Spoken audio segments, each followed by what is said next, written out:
Hi అండి, అందరు ఎలా ఉన్నారు? నేనైతే చాలా బాగున్నానండి. పల్లీ చట్నీ చేసుకోవడానికి నేనైతే పుట్నాలు, పల్లీలు, మిర్చి, చింతపండు, జీలకర్ర, గార్లిక్ తీసుకున్నానండి. బాండిల్ పెట్టుకున్నానండి, పొయ్యి మీద ఆన్ చేసుకున్నానండి. ఇప్పుడైతే ఆయిల్ వేసుకున్నానండి.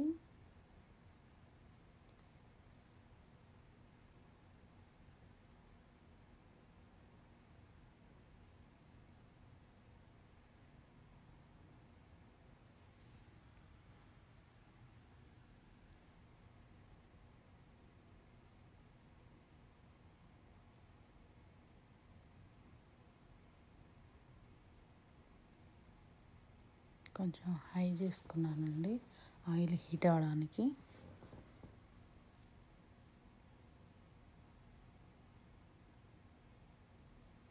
ఆయిల్ హీట్ అయిన తర్వాత మిర్చి వేసుకోవాలండి.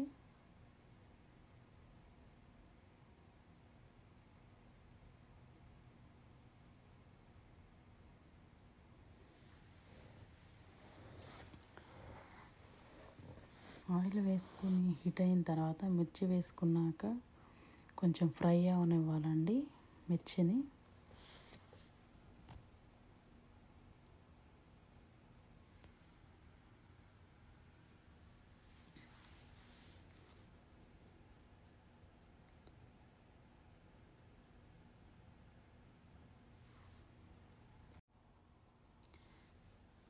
మిర్చిని కొంచెం అటు ఇటు కదుపుకుంటూ ఉంటే మంచిగా ఫ్రై అయ్యిద్దండి.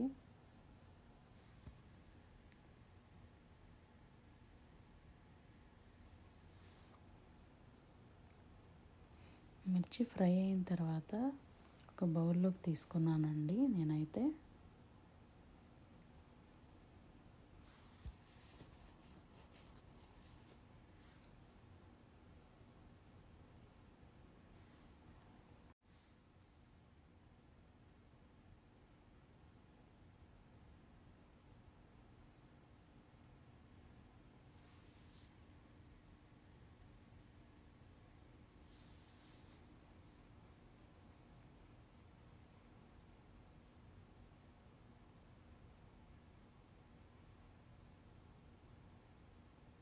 తర్వాత పల్లీలు ఫ్రై చేసుకున్నానండి.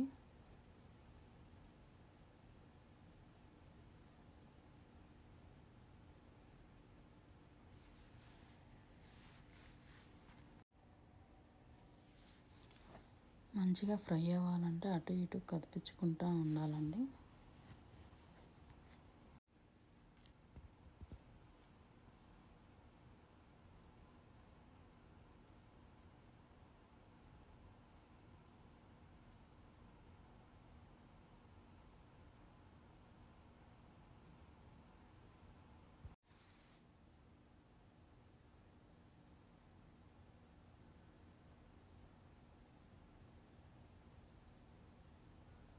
పల్లీలు మంచిగా ఫ్రై అయిన తర్వాత పుట్నాలు కూడా నేను లాస్ట్లో కొంచెం ఫ్రై అవనిస్తానండి.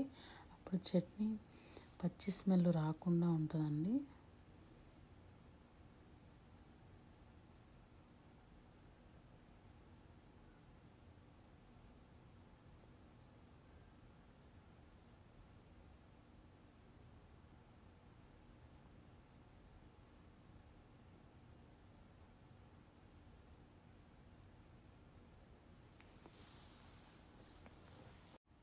అటు ఇటు కదిపించుకుంటూ ఉంటే మంచిగా ఫ్రై అవుతాయండి పుట్నాలు, పల్లీలు.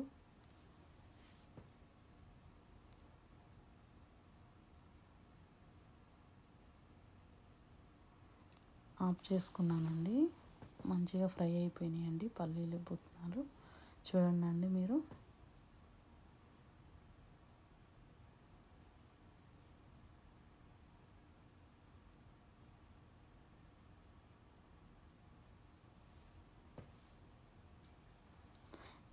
వీడియో చూస్తూ ఉన్నానండి. మీకు నచ్చినట్లయితే లైక్, షేర్ అండ్ సబ్స్క్రైబ్ చేయండి.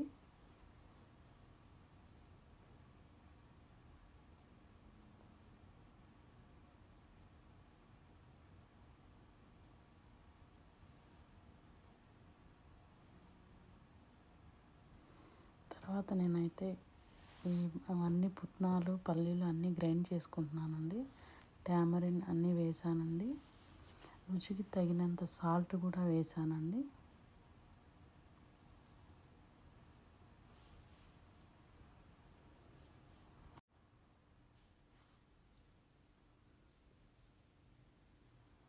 వాటర్ కూడా పోసుకోవాలండి, కొంచెం మంచిగా గ్రైండ్ అవ్వాలంటే. గార్లిక్ కూడా వేసుకున్నానండి గ్రైండ్ చేసేటప్పుడు.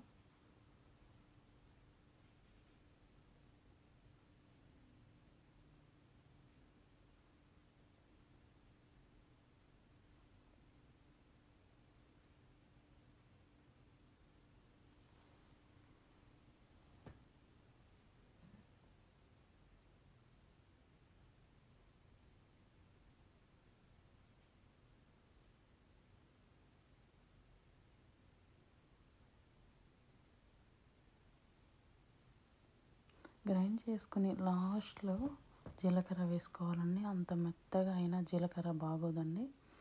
కొంచెం లైట్గా గ్రైండ్ చేసుకోవాలి జీలకర్ర వేసుకున్న తర్వాత.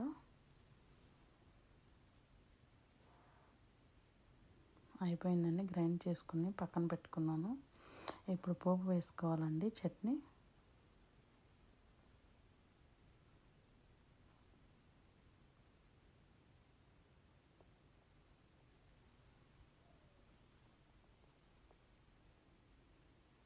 పోపు వేసుకుంటానికి జీలకర్ర, మళ్ళీ కొంచెం ఎండుమిరపకాయలు, ఆవాలు తీసుకున్నానండి. ఆయిల్ హీట్ ఎక్కాక వేసానండి. అవి కూడా మంచిగా ఫ్రై అవ్వాలండి.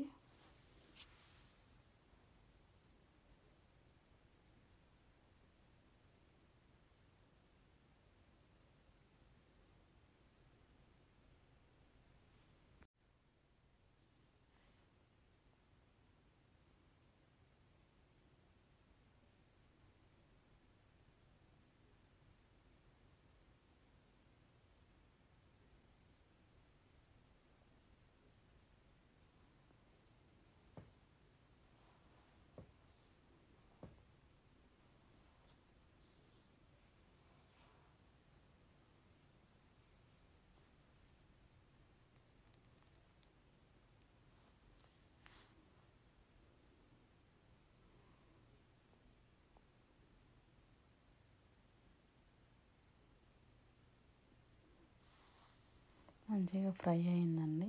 ఫ్రై అయిన తర్వాత కరివేపాకు వేసుకున్నానండి నేను.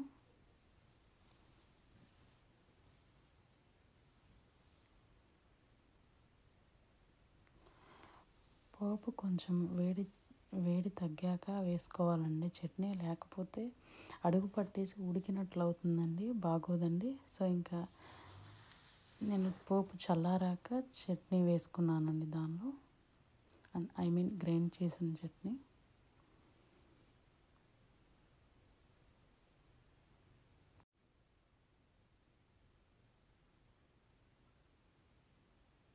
అయిపోయిందండి, చట్నీ రెడీ అయిపోయింది.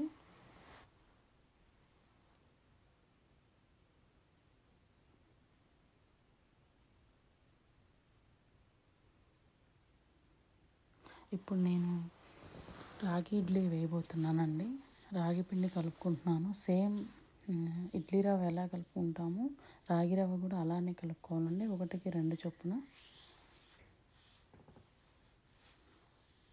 బాగా కలుపుకొని పక్కన పెట్టుకున్నానండి నేనైతే.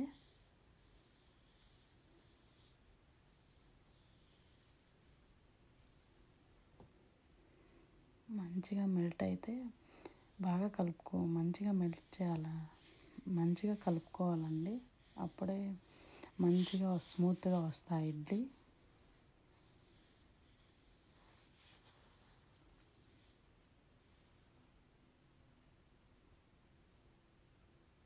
అక్కడక్కడ పలుకులుగా ఉంటుందండి. రవ్వ అయితే అలా ఉండదండి, ఇడ్లీ రవ్వ. ఇది మటుకు కొంచెం ఎక్కువసేపే కలుపుకోవాలండి, ఉండలు లేకుండా.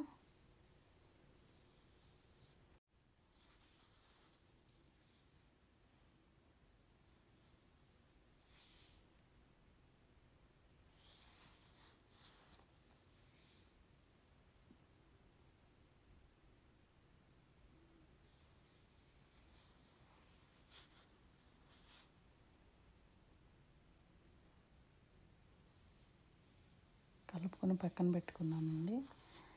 1 అవర్ సరిపోతుందండి. ఇది ఇడ్లీ రవ్వ అంత నానబెట్టాల్సిన అవసరం లేదు. నానబెట్టుకున్నానండి. ఇడ్లీ వేయబోతున్నాను. ఈ రాగి ఇడ్లీ ఎంతో హెల్దీ అండి. అందరూ ట్రై చేయండి.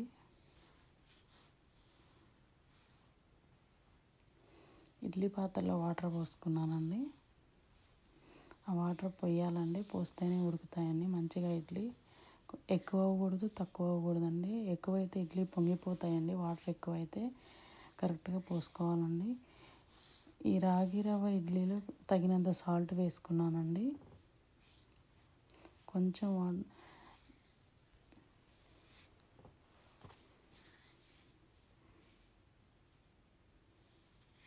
తగినంత వాటర్ పోసుకున్నానండి. అంటే పిండి అంత గట్టిగా కాకుండా లూజ్గా కాకుండా కలుపుకోవాలండి. అప్పుడే ఇడ్లీ స్మూత్గా వస్తాయండి.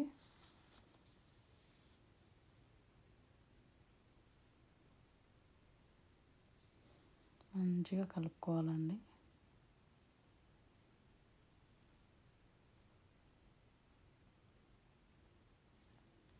రాగి ఇడ్లీ హెల్త్కి మంచిదని చెప్పేసి నేను ఎక్కువ రాగి ఇడ్లీయే వేసుకుంటానండి. ఇడ్లీ రవ్వతో ఎక్కువ వేయనండి.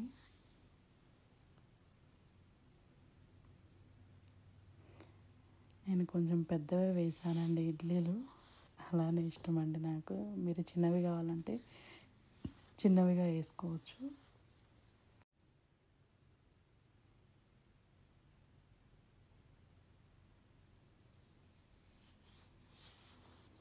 ఈ వీడియో కనుక చూస్తూ ఉండండి. చూసి నచ్చినట్లయితే please subscribe, share and like చేయండి. థ్యాంక్ యూ అండి.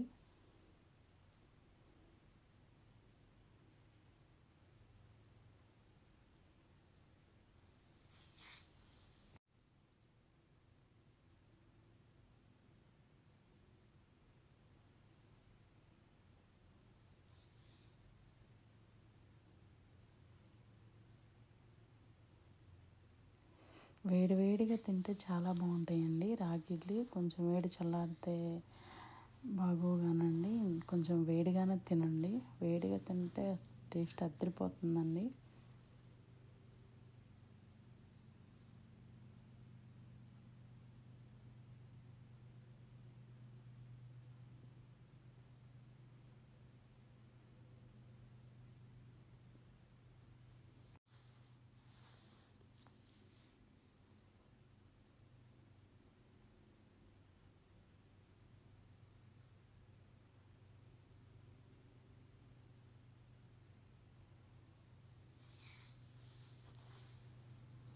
ఇడ్లీ అయితే చూడండి, రాగి ఇడ్లీ మంచిగా ఉడికినాయండి. ఆ వైట్ రవ్వ ఇడ్లీ కంటే ఈ రాగి రవ్వ ఇడ్లీ ఎంతో హెల్దీ అండి. హెల్త్కి చాలా మంచిదండి. ఎక్కువ వైట్ అవాయిడ్ చేయండి. అవాయిడ్ చేయడం వల్ల మనకు ఎంతో హెల్త్ బెనిఫిట్స్ ఉన్నాయండి వైట్ అనేది.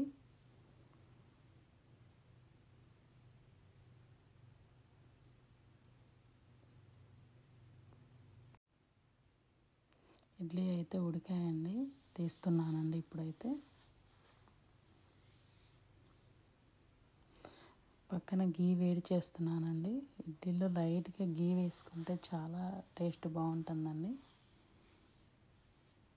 నేను లైట్గా వేసుకుంటానండి గీ ఇడ్లీలో.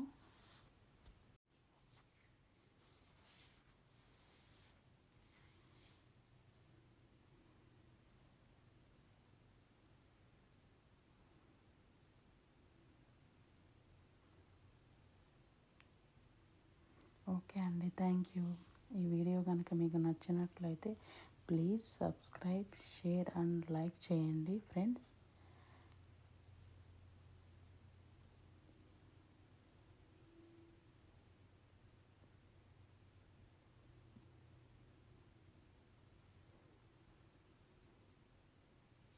గీ వేసుకుంటున్నానండి వేడివేడి ఇడ్లీలలో.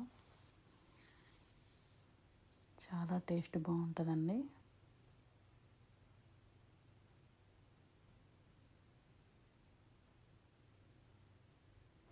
చట్నీ ఇడ్లీలో మిక్స్ అవ్వకుండా బౌల్లో వేసుకుంటానండి నేనైతే.